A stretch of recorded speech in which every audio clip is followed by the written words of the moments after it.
You, John Fitzgerald Kennedy, do solemnly swear. I, John Fitzgerald Kennedy, do solemnly swear. That you will faithfully execute the office of President of the United States. That I will faithfully execute the office of President of the United States. And will, to the best of your ability. And will, to the best of my ability. Preserve, protect, and defend the Constitution of the United States. Preserve, protect, and defend the Constitution of the United States. So help you God.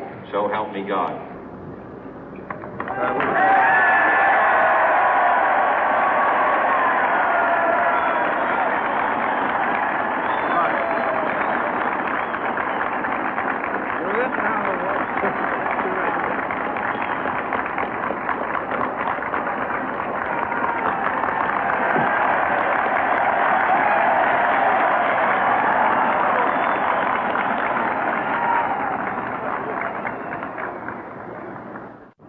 Vice President Johnson, Mr. Speaker, Mr. Chief Justice, President Eisenhower, Vice President Nixon, President Truman, Reverend clergy, fellow citizens.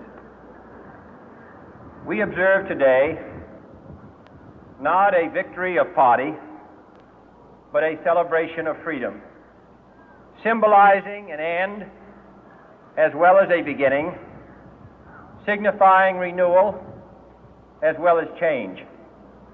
For I have sworn before you and Almighty God the same solemn oath our forebears prescribed nearly a century and 3/4 ago. The world is very different now, for man holds in his mortal hands the power to abolish all forms of human poverty and all forms of human life. And yet the same revolutionary beliefs for which our forebears fought are still at issue around the globe. The belief that the rights of man come not from the generosity of the state, but from the hand of God. We dare not forget today that we are the heirs of that first revolution.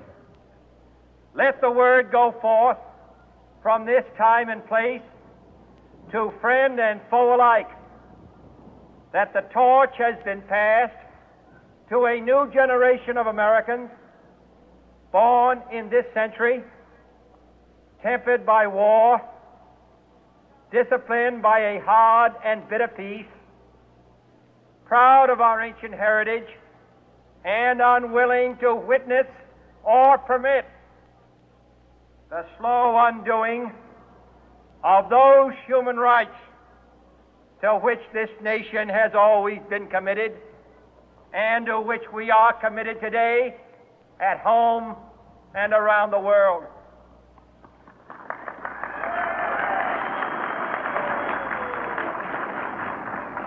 Let every nation know, whether it wishes us well or ill, that we shall pay any price, bear any burden, meet any hardship, support any friend, oppose any foe to assure the survival and the success of liberty.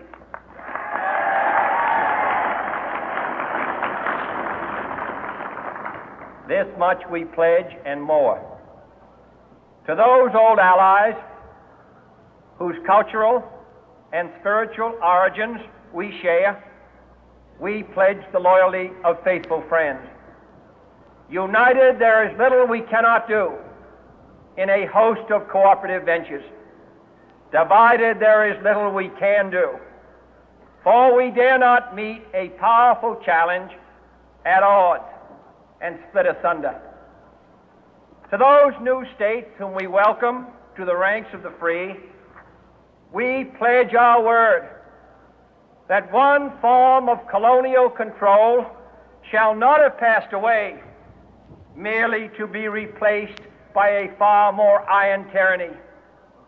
We shall not always expect to find them supporting our view, but we shall always hope to find them strongly supporting their own freedom, and to remember that in the past, those who foolishly sought power by riding the back of the tiger ended up inside.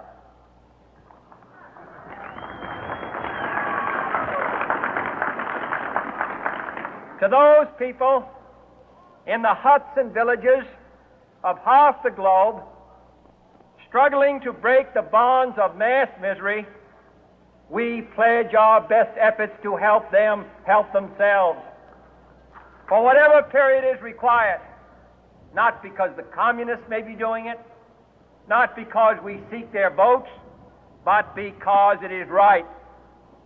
If a free society cannot help the many who are poor, it cannot save the few who are rich.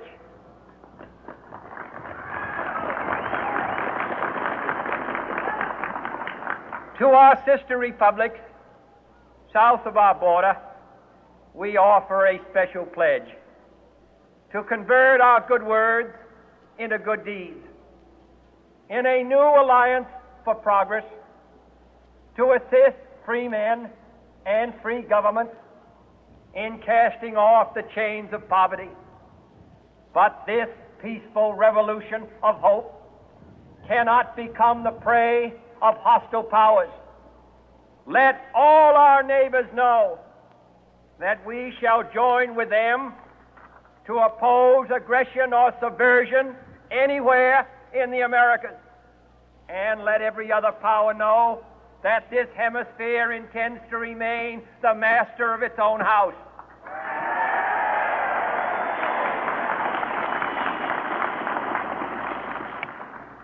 To that World Assembly of Sovereign States, the United Nations, our last best hope, in an age where the instruments of war have far outpaced the instruments of peace, we renew our pledge of support to prevent it from becoming merely a forum for invective, to strengthen its shield of the new and the weak, and to enlarge the area in which its writ may run.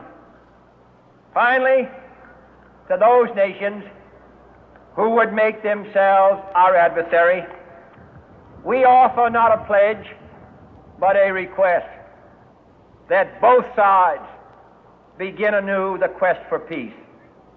Before the dark powers of destruction, unleashed by science, engulf all humanity in planned or accidental self-destruction, we dare not tempt them with weakness, for only when our arms are sufficient beyond doubt can we be certain beyond doubt that they will never be employed. But neither can two great and powerful groups of nations take comfort from our present course, both sides overburdened by the cost of modern weapons, both rightly alarmed by the steady spread of the deadly atom, yet both racing to alter that uncertain balance of terror that stays the hand of mankind's final war. So let us begin anew, remembering on both sides that civility is not a sign of weakness, and sincerity is always subject to proof. Let us never negotiate out of fear, but let us never fear to negotiate.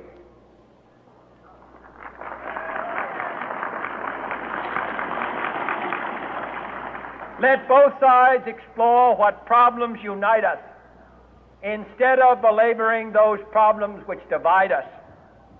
Let both sides, for the first time, formulate serious and precise proposals for the inspection and control of arms, and bring the absolute power to destroy other nations under the absolute control of all nations.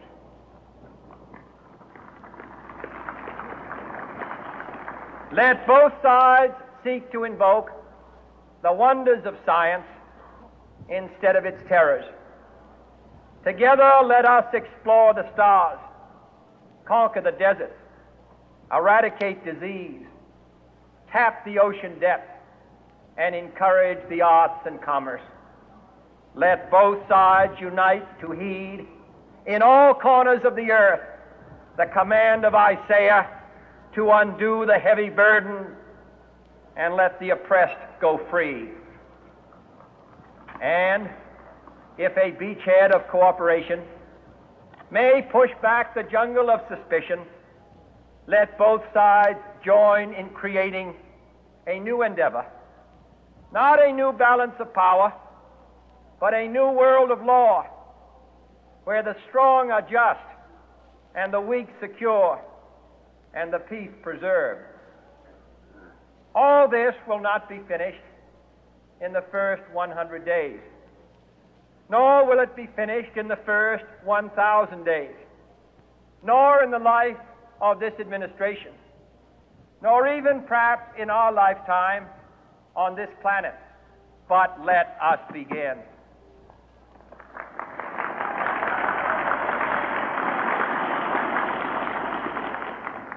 In your hands, my fellow citizens, more than mine, will rest the final success or failure of our course. Since this country was founded, each generation of Americans has been summoned to give testimony to its national loyalty. The graves of young Americans who answered the call to service surround the globe. Now the trumpet summons us again, not as a call to bear arms, though arms we need, not as a call to battle, though in battle we are, but a call to bear the burden of a long twilight struggle, year in and year out, rejoicing in hope, patient in tribulation, a struggle against the common enemies of man, tyranny, poverty, disease, and war itself. Can we forge against these enemies a grand and global alliance, north and south, east and west, that can assure a more fruitful life for all mankind? Will you join in that historic effort?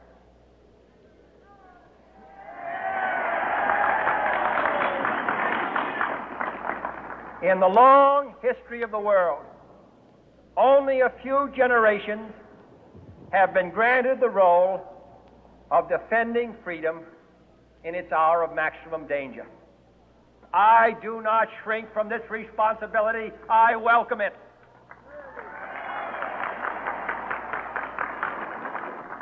I do not believe that any of us would exchange places with any other people or any other generation. The energy, the faith, the devotion which we bring to this endeavor will light our country and all who serve it. And the glow from that fire can truly light the world. And so, my fellow Americans, ask not what your country can do for you, ask what you can do for your country.